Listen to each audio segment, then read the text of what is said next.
lendo um deles é Efésios, onde eu vou dar o capítulo e o versículo.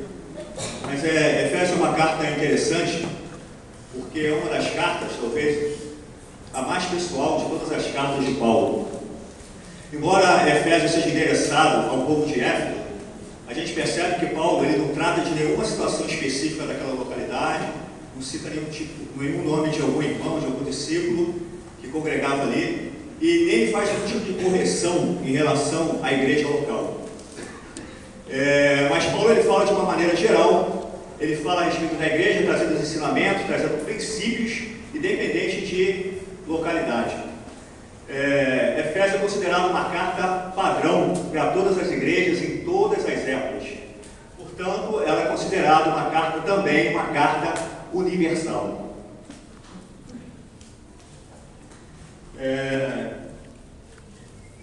Em Efésios, a gente vê, por exemplo, o princípio do funcionamento da igreja, o serviço dos santos, o ministério comum a todos os santos, ministérios específicos, a gente vê o propósito eterno de Deus, a gente vê lá em Efésios juntas e ligamento e, consequentemente, a edificação da igreja. Então, hoje eu queria falar um pouquinho sobre isso, sobre o nosso serviço, o nosso ministério que é comum a todos os santos, porque o nosso serviço faz parte da estratégia de Deus para o cumprimento do seu propósito, que é ter uma família de muitos filhos semelhantes a Jesus. Eu gostaria de falar coisas que nada novo. Os argumentos que eu vou usar aqui são baseados nas apostilas que a gente já tem, que a gente já leu, que a gente já estudou a respeito desse assunto. Então a gente não vai trazer nenhuma novidade, mas está revendo, chamado, tapa na roda, em relação a esse tema, o serviço dos santos. Amém? Amém. Efésios 4, do 8 ao 16.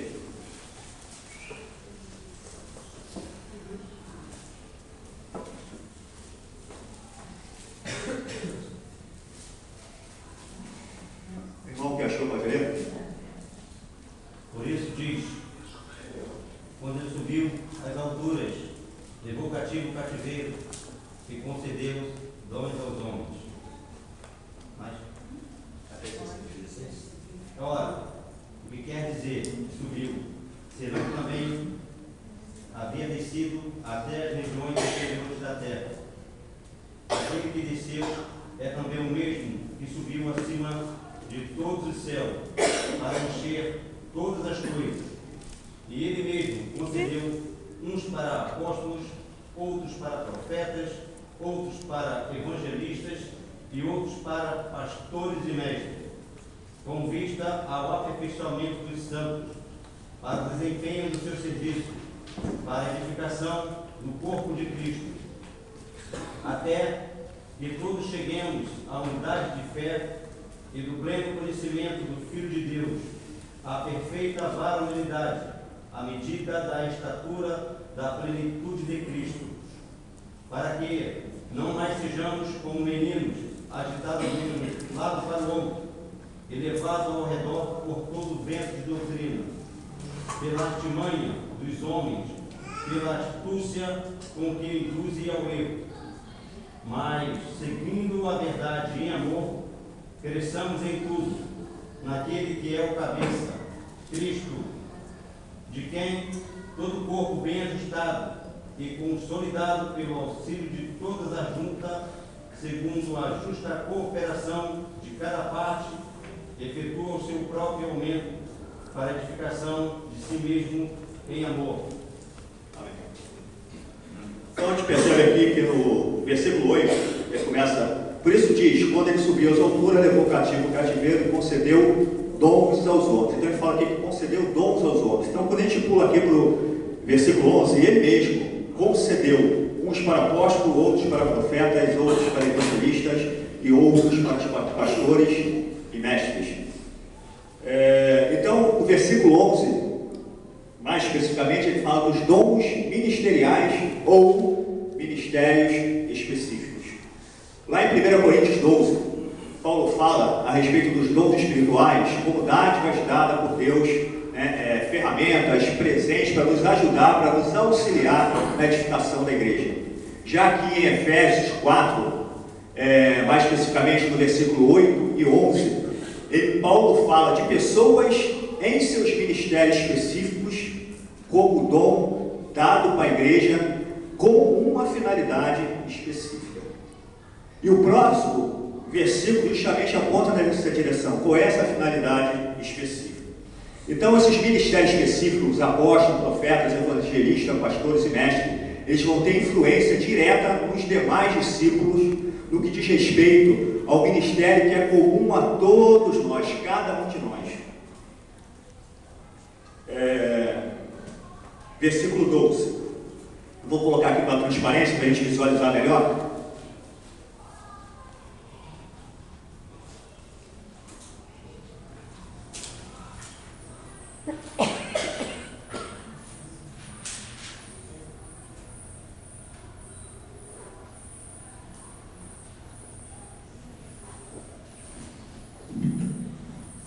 Então, Efésios 4, 12.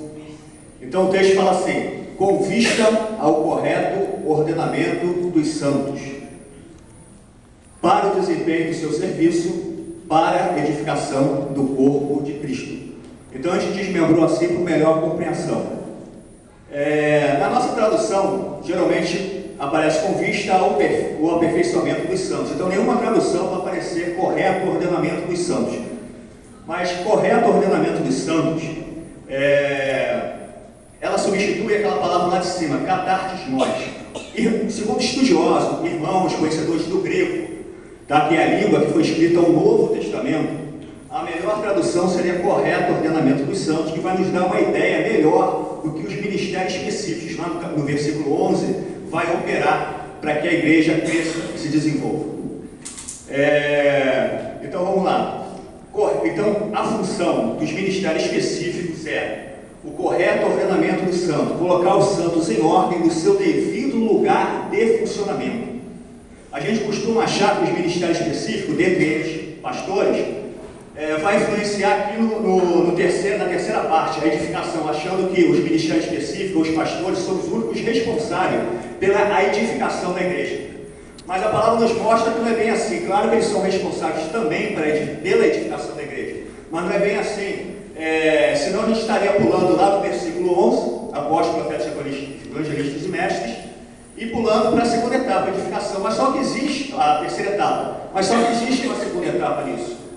Então, quando os ministérios específicos, dentre eles os pastores, cooperar para que os santos estejam ordenados no devido local de funcionamento, vai acontecer a segunda parte do versículo, para o desempenho do seu serviço. Então, os santos precisam estar corretamente ordenados para que haja o desempenho do serviço. Para quê? Para a edificação do corpo de Cristo. Voltando agora de trás para frente, para que haja edificação do corpo de Cristo, é necessário que os santos desempenhem seu serviço. Quem são os santos? Todos nós, cada discípulo, desempenhe seu serviço. Mas para que eles desempenhem seu serviço é necessário que estejam no correto ordenamento do santo, ou seja, no local de funcionamento adequado. Ok? Amém. Versículo 13.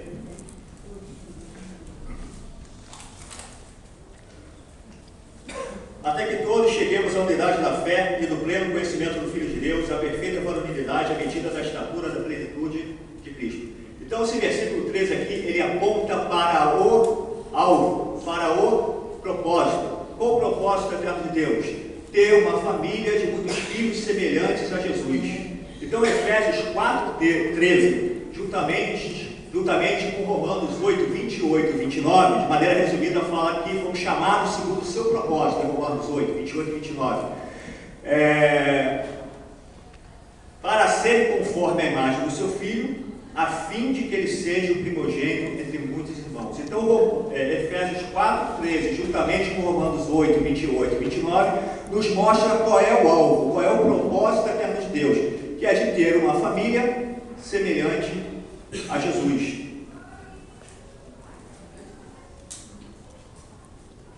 Então, a gente percebe aqui que o versículo 13 é o padrão de Deus para a edificação. Então, é o nível que todos nós, como discípulos, discípulos, devemos chegar cada vez mais perto, nos esforçarmos para chegar cada vez mais perto, ou seja, a semelhança de Jesus. Até quando? O texto diz: até que todos cheguemos à unidade da fé, ao pleno conhecimento do Filho de Deus. Até quando?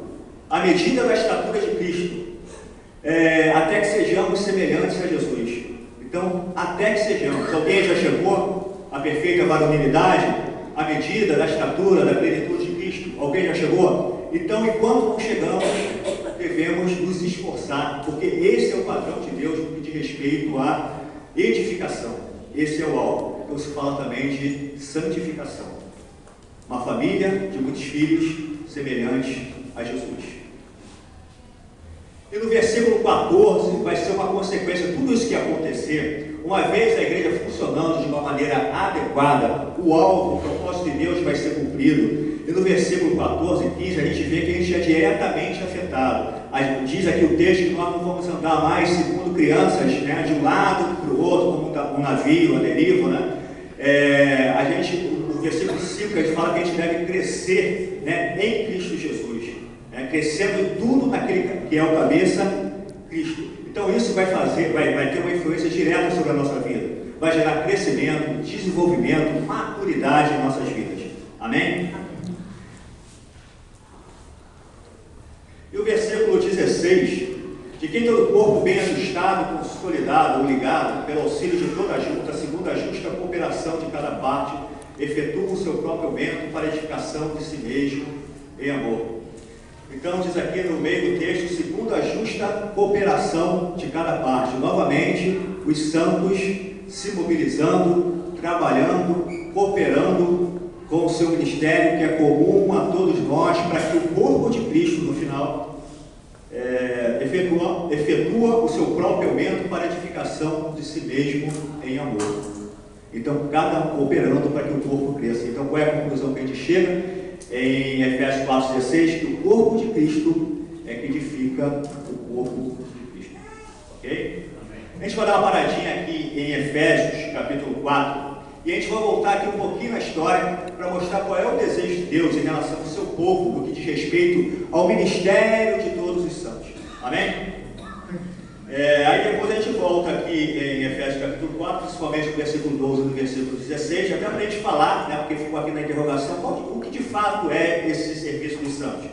O que vem a ser essa junta que fala lá no versículo 16? Então depois a gente vai voltar aí. Então, Êxodo 19, do 5 ao 6. Todos acharam? Agora, pois, se diligentemente ouvirdes a minha voz e guardardes a minha aliança, então sereis a minha propriedade peculiar dentre todos os povos, porque toda a terra é minha. Vós me sereis reino de sacerdotes e nação santa. São essas as palavras que falará aos filhos de Israel. Então sereis reino de sacerdotes e nação santa. Então esse é o desejo que estava no coração de Deus, em que todo o povo fosse sacerdote, todo o povo tivesse acesso a ele. Sacerdote é aquele que intercede por si e pelos demais, é aquele que pode estar ministrando na presença de Deus.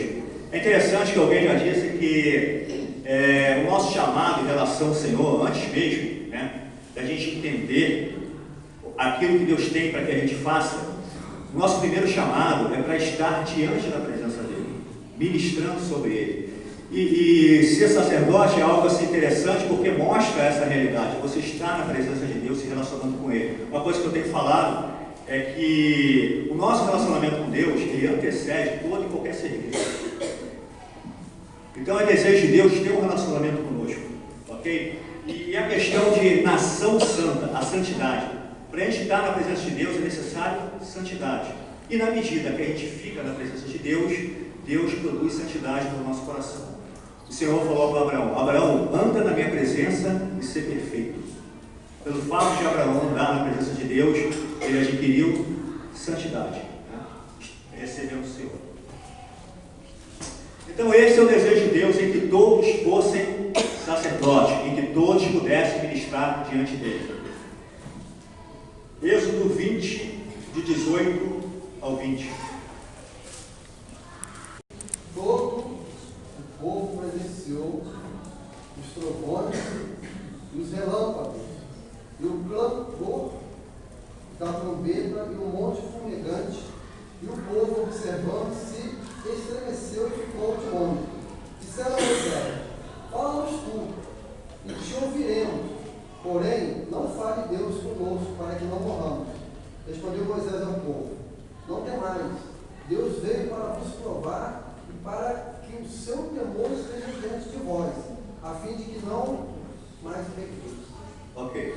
Então, quando o Senhor se apresentou, se revelou ao povo, ele começou a falar com Moisés e se dirigindo ao povo também. O povo começou a ouvir a voz de Deus, e tamanho era o mover, tamanha a manifestação do poder de Deus, que o povo ficou todo atemorizado. Então, Moisés, fala tu conosco, não Deus. Então, eles pediram um intermediário. Mas o desejo de Deus era que todo o povo se achegasse a ele como sacerdote, pudesse ministrar e receber dele. Então, assim, o povo temeu, e logo em seguida, Deus, ou seja, mais tarde, Deus instituiu a tribo de Levi como uma tribo de sacerdote. No primeiro momento, Deus queria que toda a nação fosse sacerdote, mas em virtude da rejeição do povo, Deus institui uma única tribo. Dentre 12 tribos, Deus instituiu somente uma, por conta da rejeição do povo. Porém, Deus não desistiu, se deu vencido em relação ao seu desejo para com o seu povo, em relação a esse relacionamento, a poder estar ministrando diante dele. Há uma promessa da parte de Deus, lá na frente, Deus prometeu algo que iria se cumprir aqui no Novo Testamento, que vocês vão ver, não, eu leio aqui, Joel 2, do 20, quem quiser anotar, Joel 2, do 28 a 29, fala o seguinte: e acontecerá depois que derramarei o meu espírito sobre toda a carne, vossos filhos e vossas filhas profetizarão, vossos velhos sonharão, e vossos jovens terão visões, e até sobre os servos e sobre as servas derramarei o meu espírito naqueles dias. Então, houve uma promessa da parte do Senhor. Essa promessa aconteceu 8 séculos antes de Cristo. Para ser mais preciso, essa promessa aconteceu 835 anos antes de Cristo. Isso mostra aqui o coração e o desejo de Deus para com o seu povo. Na época do Velho Testamento, no Antigo Testamento, para a gente entender, existia uma divisão. No caso, quando Deus estabeleceu a tribo de Levi, então ficou os sacerdotes, uma tribo de sacerdote, e os demais, o povo. Então, na época do Antigo Testamento, existiam pessoas específicas em seus ministérios específicos. Por exemplo, reis, sacerdotes, profetas, juízes. Então, aquelas pessoas eram chamadas especificamente por Deus e eram ungidas, eram capacitadas. Por exemplo, Davi, ele foi ungido por Samuel. Então Samuel pegou o óleo, que representa a unção do Espírito Santo, e ungiu a Davi, e o Espírito Santo se apossou de Davi a partir de então. Então o Espírito estava sobre ele, sobre essas pessoas, para algo específico. Então existia, naquela época, os ungidos e o povo. Então existia uma divisão. Infelizmente, muitas das vezes, a gente cai nessa mesma divisão, que é uma divisão errônea, para o contexto do Novo Testamento, achando que existe lá, conforme a gente citou anteriormente, os pastores e o povo, e que os pastores são responsáveis por toda a edificação do povo, quando a palavra nos mostra que todos nós somos responsáveis pela edificação uns dos outros.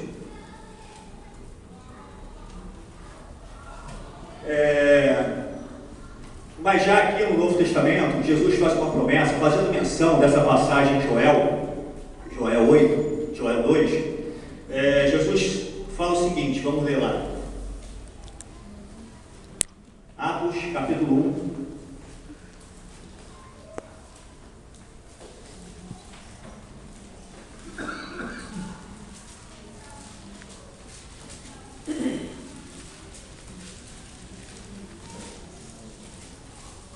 Do 4, 5 e 8. Qual é?